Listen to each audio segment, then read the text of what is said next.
Welcome to Cottage Talk full time. This is my initial reaction to Fulham's 0-0 draw at Craven Cottage on Sunday against Southampton. I'll be going for about 15 to 20 minutes. If you do get the opportunity and want to share a comment, feel free to. And I'll, like I said, just be sharing my initial reaction to what I watched. And let's just say this is two huge points dropped by Fulham Football Club. It's a massive missed opportunity. Before I go on any further, have to give a huge amount of credit to Southampton's players because they did a job. They played well defensively. The low block Fulham had a hard time dealing with. This is a team that struggled against so many opponents defensively and got it all together. So congratulations to Simon Rusk, his players, for doing a job because they absolutely did that. They deserved the point. Fulham, unfortunately, did not do enough to win the match. And I'll be sharing that, like I said, in this episode. Extremely disappointing. These are the matches you need to be winning if you want to get into Europe. So I'll just be sharing this to start my initial reaction. And I'll be sharing the starting 11 because that's where I have to start when it comes to this.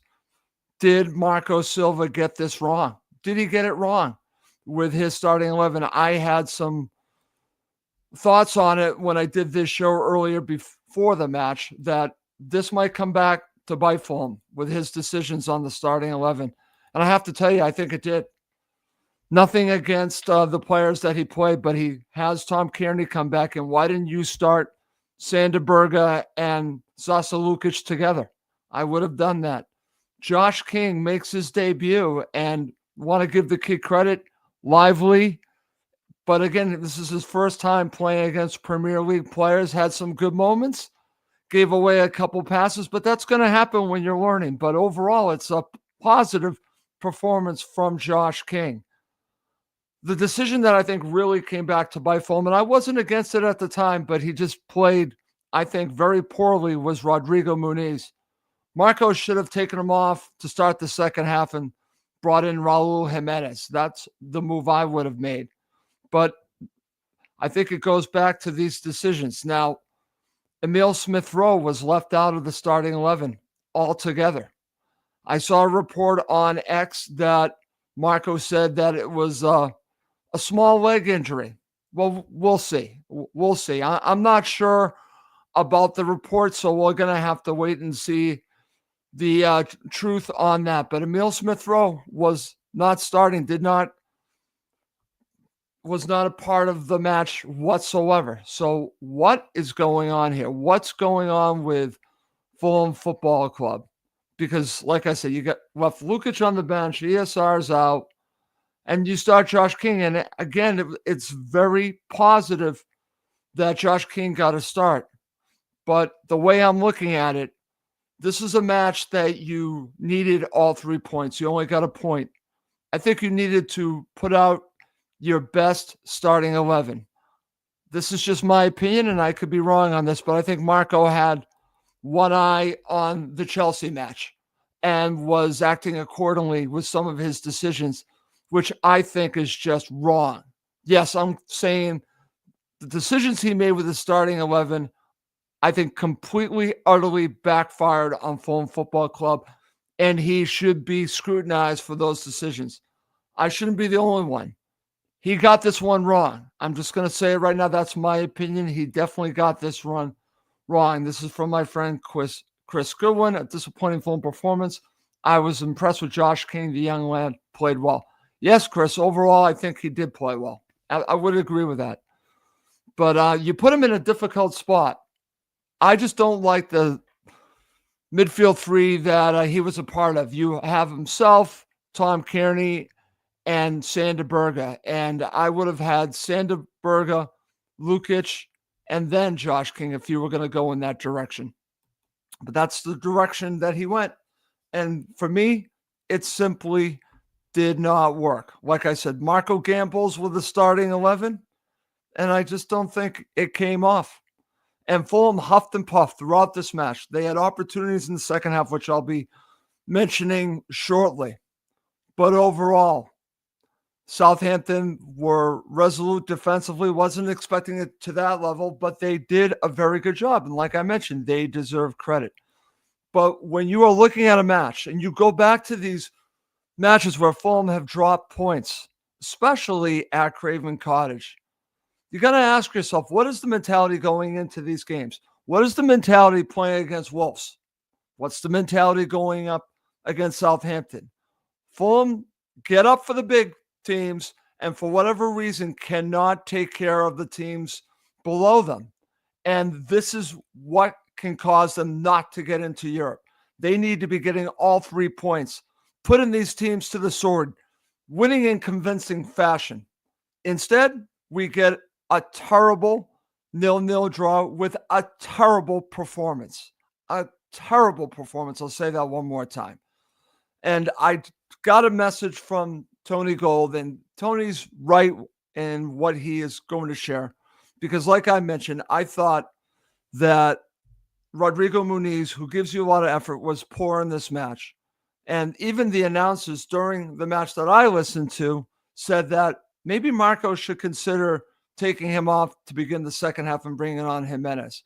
And I think that would have been the right move. Not that Jimenez offered any types of chances for himself in the second half, but I think that he was more active in the second half against this, I'm going to say, good defense by Southampton. He offered more. He helped out more. So what Tony mentioned to me is that the lack of a prolific striker for Fulham would be their downfall for going where we want them to go. I keep hearing show after show talking about, well, Fulham are just this typical mid-table team. And if that's what you want Fulham to be, that's fine, because they're going to be comfortable. They're not going to get relegated, and they are going to be mid-table mediocrity. I don't want that. The supporters deserve more. The supporters deserve to be in Europe. Fulham needed to win this match, not get a draw against the bottom team in the league. Yes, I know they sacked their manager, and then you have that new manager bounce, whatever you want to call it, new manager in waiting bounce. I don't care. They were resolute, and you should have been ready for it. The Fulham players just seemed to be a little bit complacent. It seemed like to me they felt like they could just show up and win this match, and it certainly doesn't work that way in the Premier League. Just a very poor performance from Fulham Football Club. I'm just very disappointed. So I'm going to share a couple comments. This is from my friend Steve Reynolds. He says, Silva was outcoached and did not have a plan B as usual. Worst game all season, and it's down to Marco. So that's why I said at the beginning of the show, Marco Silva, you should be pointing fingers at his decisions in this match before the match with the starting 11. Because, again, I think he got it really wrong. Okay, so this is from Stephen Murray. Says, I understand why Marco did it. Our squad is paper thin, and it showed today. King will be a star in the future. We need to invest in a striker in January. Stephen, I actually agree with both of those points. I think that Josh King is going to be a star someday. And I'm glad that he got a chance to play, a chance to start. I'm not against that. But when I'm looking at a match where you needed all 3 points against a team that you should be beating, I'm thinking, put out your strongest squad. Have him come off the bench if you want. You had Marshall Godot come off the bench. You can do that. But instead, he does not put out his strongest squad. And I think it hurt Fulham terribly. I really do. So going back to the point about needing a striker, I'm glad that you mentioned that. This is what I think ultimately will be the difference with Fulham Football Club. They need a prolific striker. Are you going to find one in January? I don't know. But I think that's what's going to be the difference between where they are. Ninth is nice. Ninth is nice. They should be much farther up the table. They are dropping points left and right. They are drawing way too much. They're not winning enough. Why is that? Because they don't have that prolific striker. I will agree with Tony Gold on that. It's almost halfway through the season. Raul Jimenez will give you some goals. Rodrigo Muniz will give you some goals. But you need someone that you can count on in these difficult matches to get you that goal. I can't believe I'm going to say the name because I really don't want to talk about this person, but they desperately need a player that can score goals like Alexander Mitrovic. Yes, I said it. And that's where we are. That's unfortunately where we are with this team, that they have all the other pieces in place, except they certainly do not have the striker that they need, especially in matches like this. It came back to hurt them. Not just the starting 11. It was the fact that they don't have that prolific striker that you can count on when teams play this low block that can create something out of nothing. And they don't have it. They simply don't have it. Okay, before I go down and break down both halves of this match, let me just mention something that could potentially be worse coming out of this match is possible injuries to Fulham in central midfield. During the match, we saw Sanderberger go off, and he went off in not such a great manner. Hopefully he is okay because he has been very good for Fulham Football Club. So this is something to be concerned about. On top of that, at the end of the match, you saw what happened with Sasa Lukic holding his arm. So let's hope that there is nothing wrong with him as well. But this is something that we're going to have to watch. And I hope that the media asks Marco at his next presser the status on these two players, because they can't afford both of them out. Maybe one they can get by, but if they're both out, look out, because that is going to cause a problem for Fulham Football Club. So this is something that we're going to have to watch that's coming out of this match, which is not good. So Chris Goodwin shares, you are a metro away from being a European contender. I tend to agree with that. Okay. Coming up next, I'm going to give you my first and second half analysis, and that's how I'm going to end this episode of Cottage Talk. Okay. So back to the show. So first half, Fulham created a few opportunities, but honestly, we're talking just some shots that really didn't offer a lot. They really were having a hard time with this low block, and it just continued to show. They just basically, it's doing the same thing over and over again, and nothing worked. And the passing wasn't the greatest. They were struggling with their passing, their movement, and Southampton just sat in there and just made it difficult on Fulham. And they could not react. Even Jedi, I thought, was off on some of his passing. He's been so much better. But they just could not break down this team. And what's funny about it is that, I'm thinking, well, for whatever reason, Southampton showed up. They showed up. The players had something to play for. Maybe because a new manager was coming in, and they gave a tremendous effort in this first half. You can do all this passing and do all this huffing and puffing, but if you have no end product, it means nothing. Well, I should say it means a point, but mostly it doesn't give you the victory. And that's what we saw in the first half. It just was just not good enough. It was poor. There's no other way to describe it. It was disappointing from Fulham Football Club. So then let's transition. Let's talk about the second half. And as I was mentioning at the beginning of this episode, I'm listening to the announcers on my broadcast tell me, you know what? Maybe this is the time to start the second half, to bring on Raul Jimenez. I'm thinking the same thing, but I know Marco Silva, if this is a match that's even, he's not going to do it. And he didn't do it. He absolutely didn't do it. Southampton makes a change. They're being proactive. They're thinking, hey, maybe I can steal this match. No, not Fulham. It was on them to win this match, not on Southampton.